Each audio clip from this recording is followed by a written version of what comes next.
अमेरिकी राष्ट्रपति Donald Trump और यूक्रेन के राष्ट्रपति वोलोदिमीर ज़ेलेंस्की के बीच व्हाइट हाउस में हुई तीखी बहस के बाद यूक्रेन में ज़ेलेंस्की के समर्थन में जबरदस्त माहौल बन गया है।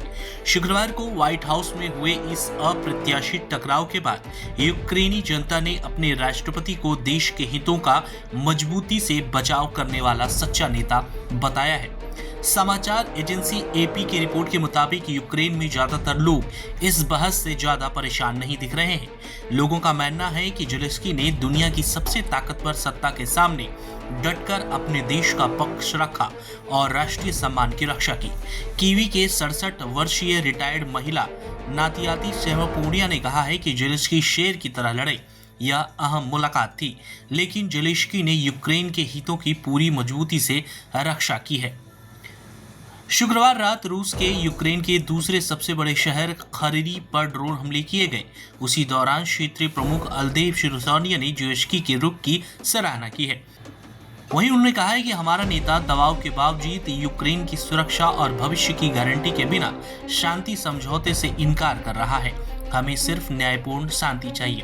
हम आपको बता दें कि इस बैठक का मकसद यूक्रेन के पुनर्निर्माण के लिए एक संयुक्त निवेश फंड पर समझौता करना था, जो युद्ध समाप्ति और देश अर्थव्यवस्था को मजबूत करने में मदद करता। लेकिन ट्रंप के निर्देश पर ज़ेलेंस्की और उनकी टीम को बिना किसी समझौते के लौटना पड़ा। इसके चलते अमेरिका से सुरक्षा मदद की यूक्रेन की उम्मीदों को झटका लगा है। हालांकि ज़ेलेंस्की का घरेलू समर्थन मजबूत बना हुआ है।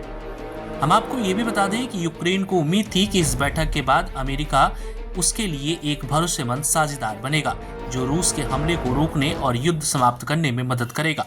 लेकिन जिस तरह की तस्वीरें आई, उसमें अब कहीं ना कहीं अंतर्राष्ट्रीय मीडिया और खास करके जो ट्रेंडिंग है वो खूब तेजी से वायरल हो रही है। आप भी वीडियो देखिए कि किस तरह से इन दोनों के बीच तीखी बहस हुई है। President Zelensky of Ukraine, and we've been working very hard, very close. So we've actually known each other for a long time. We've been dealing with each other for a long time and very well. We had a little negotiation spat, but that worked out great. I think for both countries, I think for the world actually, beyond both countries. And we have something that is a very fair deal. And we look forward to getting in and digging and working and getting some of the rare earth. But it means we're going to be inside, and it's a big commitment from the United States, and we appreciate working with you very much, and we will continue to do that. We have had some very good discussions with Russia. I spoke with President Putin, and we're going to try and bring this to a close. It's something that you want and that he wants. We have to negotiate a deal, but we've started the confines of a deal, and I think something can happen. The big thing is the number of soldiers, mostly at this point, but soldiers being killed. They're losing thousands of soldiers. So on both sides, we're losing a lot of soldiers, and we want to see it stop. And we want to see the money get put to different kinds of use, like rebuilding. And we're going to be working very hard. But we've had a lot of very good conversations. I will say until we came along, the Biden administration didn't speak to Russia whatsoever. They didn't speak to anybody. They just allowed this to continue. And I will say that, I'll say in front of you, you've heard me say it 1,000 times, if I were president, this war would have never happened. We would have had a deal negotiated for you without having to go through what you've gone through.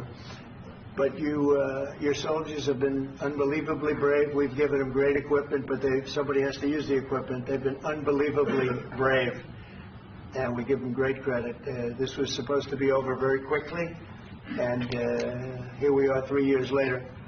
So I give tremendous credit to your generals and your soldiers and yourself in the sense that it's been very hard fighting, very tough fighting. They're great fighters, and you have to be very proud of them from that standpoint. But now we want to get it over with.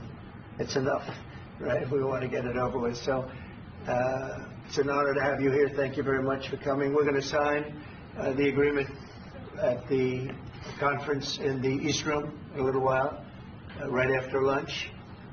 And we'll be having lunch together. We're also discussing some other things. And we appreciate everybody being here. It's somewhat of an exciting moment, but the really exciting moment is when we get a when they stop the shooting and we end up with the deal. And I think we're fairly close to getting that, and an honor to have you. And please, I'd like to say something. No, thank you so much, Mr. President.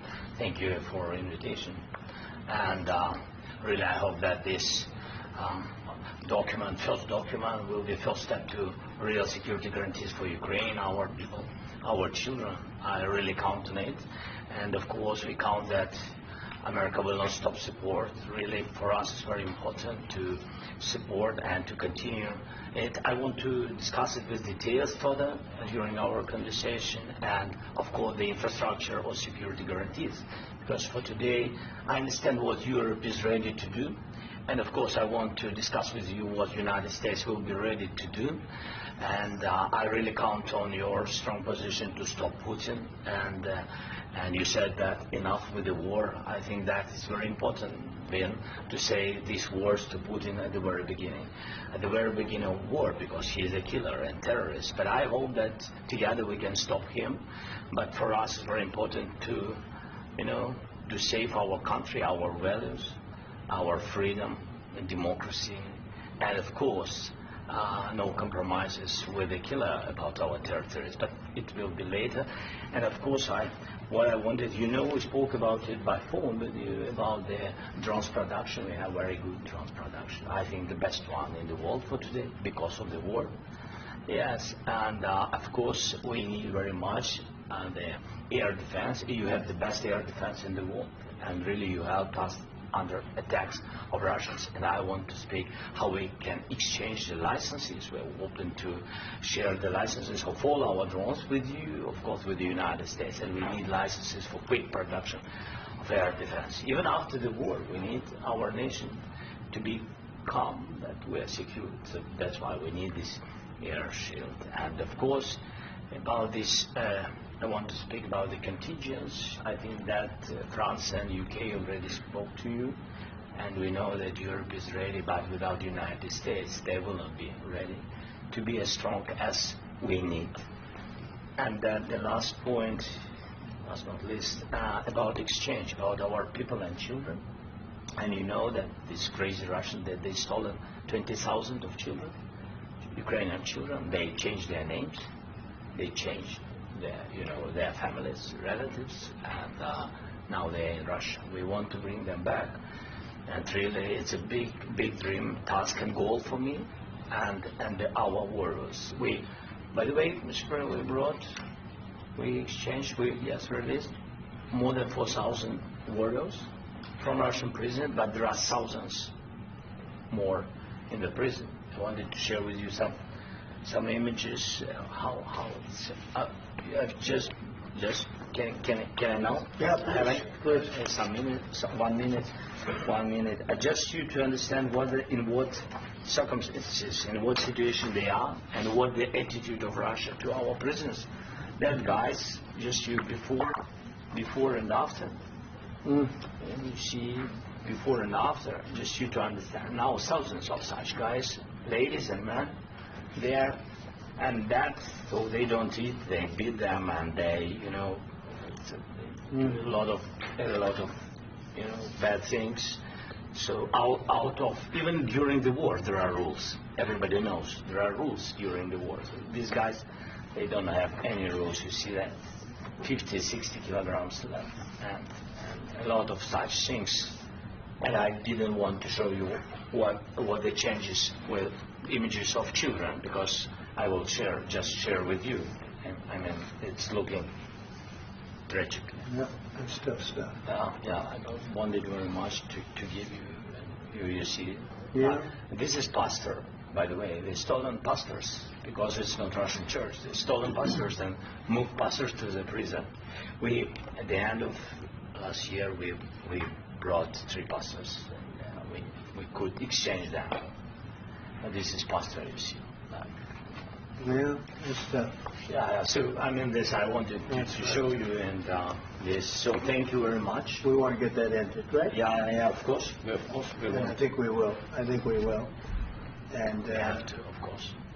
Do you have any questions, please? Thank you, Mr. President. With the, how much money is the U.S. going to put into the fund that is being created today, and how does this provide long-term security for Ukraine?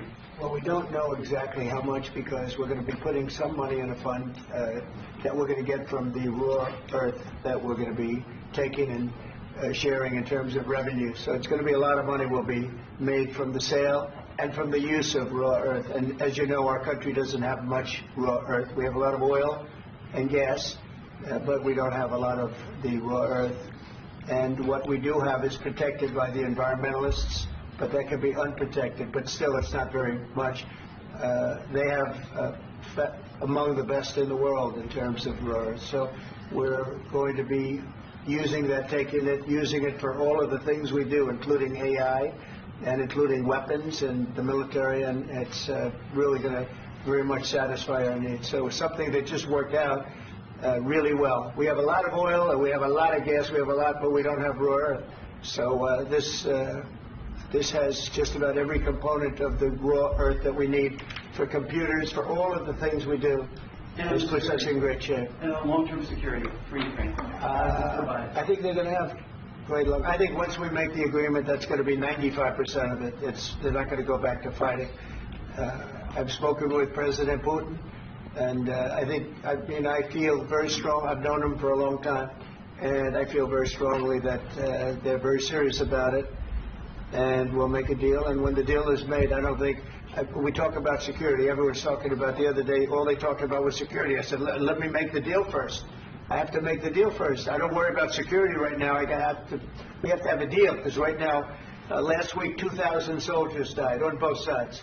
2,000, and they're losing 1,000, 2,000, 3,000 a week. So as we sit here and we talk, people are getting shot and dying on the battlefield. And, you know, they're not American soldiers, but they're Russian soldiers and they're Ukrainian soldiers, and we want to be able to stop it. And we want to be able also to spend money on other things. We don't want to, this is a tremendous amount of money, and what the Biden administration did was terrible. They were giving money, but they had no security on the money. Europe, as you know, gave much less money, but they had security. It was in the form of a loan. They get their money back, and we didn't. And now, at least we're protected because the American taxpayer has to be protected too. But this is an incredible agreement for Ukraine because we have a big investment in their country now, and what they have, very few people have. And we're able to really go forward with very, very high-tech things and many other things, including weaponry that we're going to use in many locations, but that we need for our country. This allows us to do that.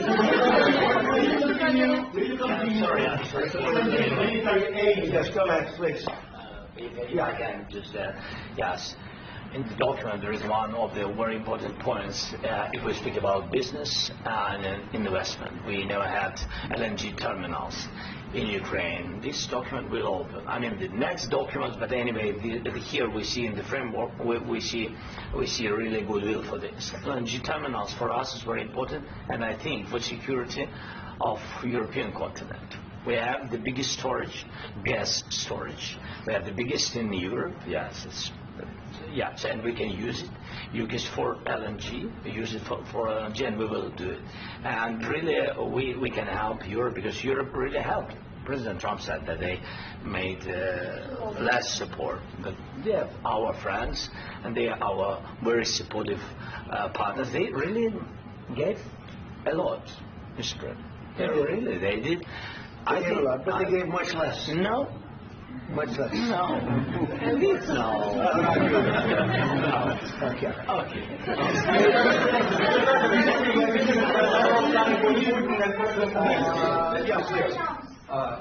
Mr. President Trump, you have repeatedly called the deal with Ukraine as a historical one.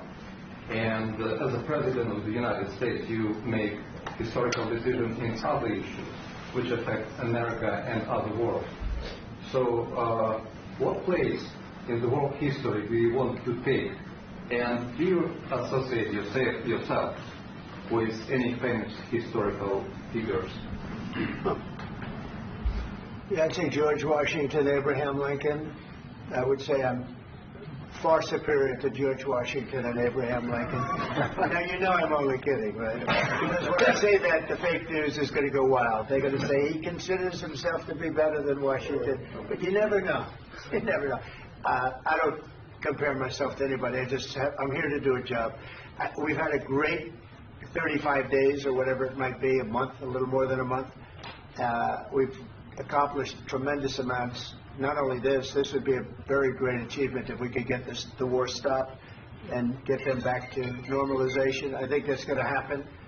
We've had very good talks on both sides, as you know. But I think we've done a very good job, just generally. If you look at all of the things we've done in 30 days, they're saying there's never been a opening for a president. The first month, there's never been a first month like we've had. And this is one of the very important things. This, to me, is one of the most important things because we have tremendous death taking place as we speak. And I don't want to have that. You know, think of the parents. Think of whether they're in Russia or Ukraine. Think of the parents of all these people being killed needlessly. They came to our territory. Should have never started. This would have, if I were president, this would have never started. Mr. President, will you continue sending military aid to Ukraine after the U.S. signs this agreement with Ukraine? Yeah, we're going to be continuing. President Zelensky, do you feel like the U.S. is on your side, that the President Trump is on your side at this moment? What do you think? He wants to know, do you think that, sort of a stupid question. I guess we wouldn't be here if I wasn't. I think that the United States on our side from the very beginning of occupation, and